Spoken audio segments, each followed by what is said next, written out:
శ్రీ గణేశాయ నమః. శ్రీ సరస్వత్యై నమః. శ్రీ గురుభ్యో నమః. భక్తరా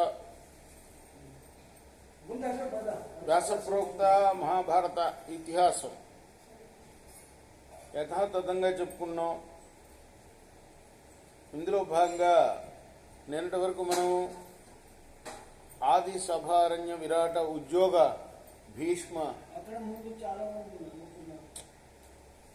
భీష్మ ద్రోణ శల్య సౌప్తిక స్త్రీ పర్వాలనే 11 పర్వాలు పూర్తి చేశాం.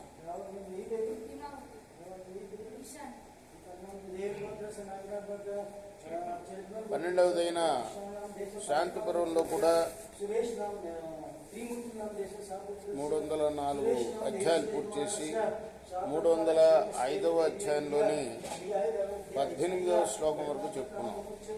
ఈ రోజున 19వ శ్లోకం నుండి కొనసాగే ముందు వ్యాస భగవాను ప్రార్థన చేసుకున్నాం. వ్యాసాయ విష్ణు రూపాయ వ్యాస రూపాయ విష్ణవే నమో వై బ్రహ్మనిధయే వాసిష్ఠాయ నమో నమః. నారాయణం నమస్కృత్య నరం చైవ నరోత్తమం దేవీం సరస్వతిం వ్యాసం తతో జయముదీరయే. అంజనానందనం వీరం జానకీ శోకనాశనం కపీసమక్షంతారాం వందే లంకా భయంకరం. సదా నింబవృక్షస్య మూలాధివాసాత్ సుధాశ్రావిణం తిక్తమప్యప్రియంతం తరుం కల్పవృక్షాదికం సాధయంతం నమామీశ్వరం సద్గురుం సాయినాథం సమర్థ సద్గురు సాయినాథ్ మహారాజ్ కీ జై. ఏ దేవ యోగాః పశ్యంతి సాంఖ్యైస్తదనుగమ్యతే ఏకం సాంఖ్యం చ యోగం చ యః పశ్యతి స బుద్ధిమాన్.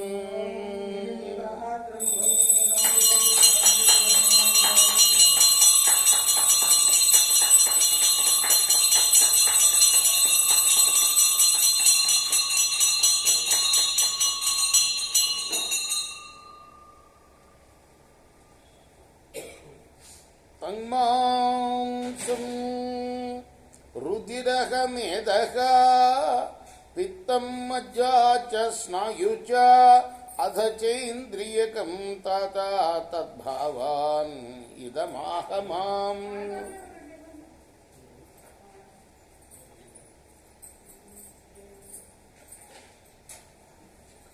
ద్రవ్యాద్ ద్రవ్యస్య నిర్పతిః ఇంద్రియా ఇంద్రియం తదా దేహాద్ దేహమవాప్నోతి బీజాద్ బీజం తథైవ చ. నిరింద్రియస్య బీజస్య నిర్ద్రవ్యస్యాప్యదేహినః కథం గుణా భవిష్యంతి నిర్గుణత్వాం మహాత్మనః.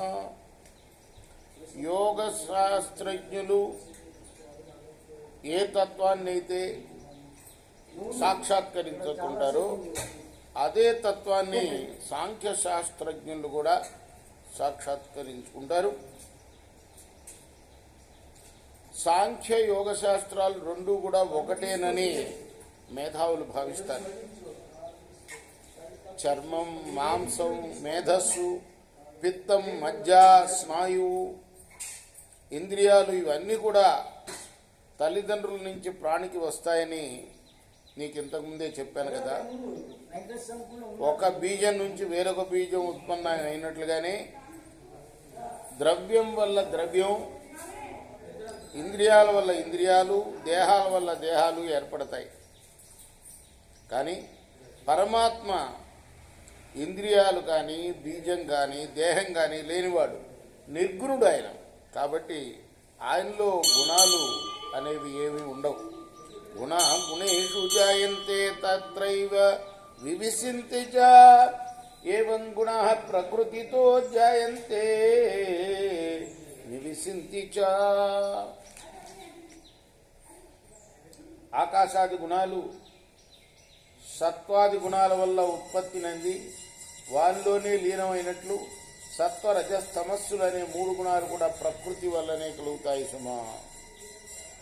త్వం మాంసం రుద్రం మేధః పిత్తం మజ్జాస్తి శ్రాయుజ అష్టాతాన్యధ శుక్రేణ జానీగ ప్రాకృత్యాని వై పుమాంశ్చైవ పుమాంశ్చైవ త్రైలింగ్యం ప్రాకృతం స్మృతం నవా పునాన్ పుమాంశ్చైవ సలింగీ చ భిధీయతే అలింగాత్ ప్రకృతిర్లింగై ఉపాలభ్యతి సాంగ్మకై యథా పుష్పఫలైర్నిత్యం ఋతవో మూర్తయస్తదా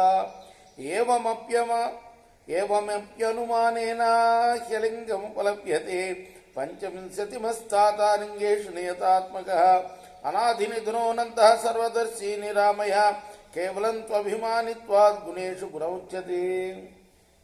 చర్మము, మాంసము, రక్తము, మేధస్సు,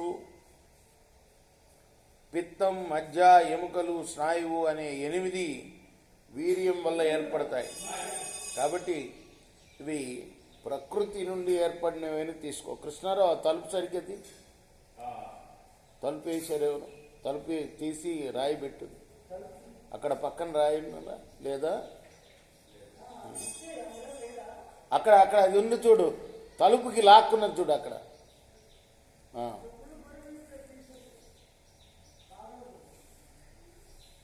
పురుష ప్రకృతులు 2 తత్వాలు.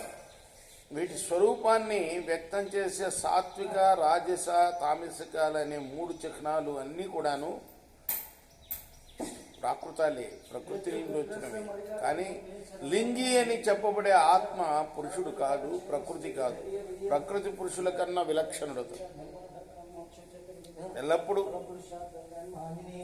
నిరాకారంగా ఉండే ఋతువుల్ని, పూలు, పండ్లు చూసి గుర్తించినట్టుగా నిరాకారుడైన పురుషుని సంయోగం పొంది తన వల్ల ఉత్పన్నమయ్యే మహత్తత్వ చిహ్నాలతో ప్రకృతిని గుర్తించవచ్చు. ఈ రీతిగా చిహ్నాల కన్నా, అంగాల కన్నా భిన్నమైన శుద్ధ చేతన రూపమైన ఆత్మను కూడా అనుమాన ప్రమాణంతో తెలుసుకోవచ్చు. దృశ్యాన్ని ప్రకాశంతో తెలపడానికి కారణమైన సూర్యుడు దృశ్యానికన్నా భిన్నుడు అయినట్లు జ్ఞానస్వరూపమైన ఆత్మ కూడా తెలియతగిన వస్తువును ప్రకాశితం చేయటం వల్ల వాటికన్నా భిన్నమైన ఉనికి కలిగి ఉంటుంది. అన్ని లింగాల్లో నియత రూపంలో వ్యాప్తమై ఉండే 25వ తత్వం అదే అవుతుంది.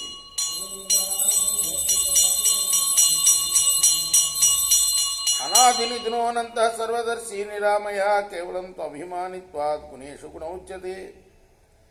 ఆత్మ జన్మ మృత్యువులు లేనిది, అనంతమైనది. అది సత్వాది గుణాలతో కేవలం అభిమానం కలిగి ఉండటం వల్లనే గుణస్వరూపం అని చెప్తారు. గుణా గుణవత్తః సంతి నిర్గుణస్య కుతో గుణ తస్మాదేవం విజానంతి ఏ జనా గుణదర్శినః యథా ద్వేషగుణా నేతాన్ ప్రాకృతాన్ అభిమన్యతే తదా స గుణః అన్యైతం పరమేవానుపశ్యతి. యత్తద్బుద్ధే పరం ప్రాహు సాంఖ్యయోగస్య సర్వశః బుధ్యమానం మహాప్రాజ్ఞం అబుద్ధ పరివర్జనాత్. అప్రబుద్ధమథావ్యక్తం సగుణం ప్రాహురీశ్వరం నిర్గుణం చేశ్వరం నిత్యం అధిష్టాతారమేవ చ.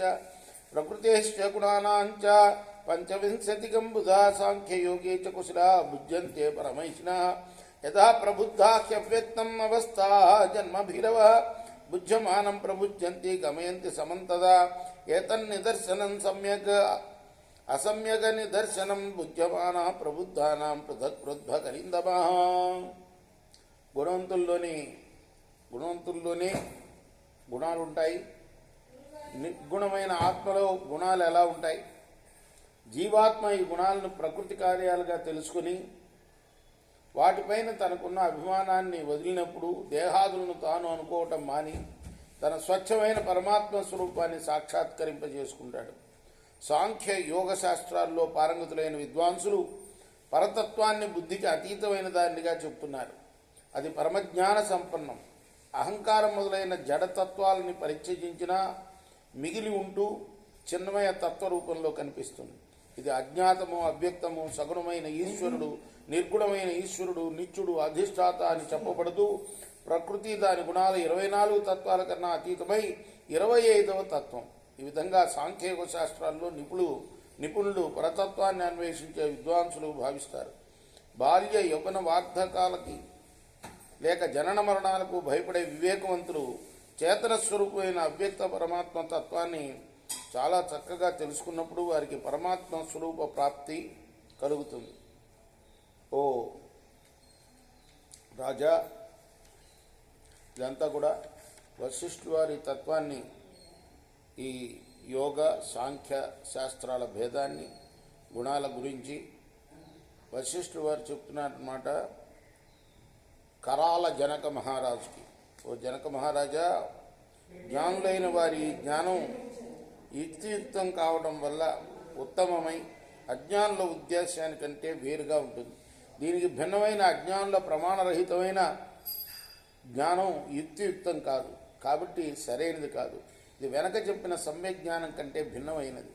పరస్పరేణైతదత్తం క్షరాక్షర నిదర్శనం ఏకత్వమక్షరం ప్రాహు నానాత్వం క్షరముచ్యతే. క్షరం అక్షరం తత్వాలని ప్రతిపాదించే దర్శనం నీకు చెప్పాను. ఎల్లప్పుడూ ఏకరూపంలో ఉండే పరమాత్మ తత్వాన్ని అక్షరం అని అంటారు. నానా రూపంగా కనిపించే ప్రాకృతమైన ప్రపంచాన్ని క్షరం అని చెప్తారు. ఇదే క్షరానికి అక్షరానికి ఉండే తేడా.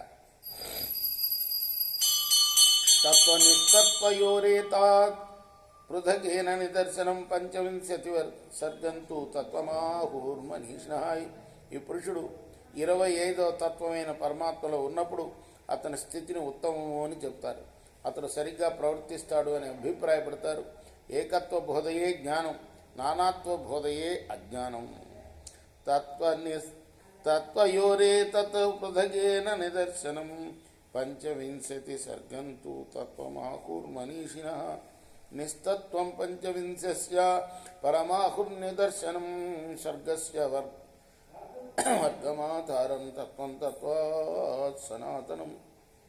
తత్వం, క్షరం, నిస్తత్వం ఇవి భిన్న భిన్న లక్షణాలుగా తెలుసుకోవాలి. కొంతమంది విద్వాంసులు 25 తత్వాలనే వ్యవహరిస్తారు. కానీ మరికొంతమంది విద్వాంసులు 24 తత్వాలని చేతనమైన పరమాత్మను నిస్తత్వం తత్వానికి భిన్నమైనదని చెప్తారు. ఆ చైతన్యమే పరమాత్మ లక్షణం. మహత్తత్వాదులైన వికారాలు క్షరతత్వాలు. పరమాత్మ ఆ క్షరతత్వాల కన్నా భిన్నుడైన సనాతనుడు. ఇది శ్రీ మహాభారతే శాంతి పర్వణి మోక్షధర్మ పర్వణి వశిష్ఠ కరాల జనక సంవాదే పంచాధిక 300తమోధ్యాయ. ఇది వ్యాస మహర్షి రచించిన మహాభారత ఇతిహాసంలోని శాంతి పర్వంలోని 305వ అధ్యాయం. రేపు 306వ అధ్యాయాన్ని చెప్పుకున్నాం. కృష్ణార్పణమస్తు. సాయి కృష్ణార్పణమస్తు. స్వస్తి ప్రజాభ్య పరిపాలయంతాం న్యాయేన మార్గేణ మహిమహీషా. గోబ్రాహ్మణేభ్యः శుభమస్తు. నిత్యం లోకాః సమస్తాః సుఖినో భవంతు.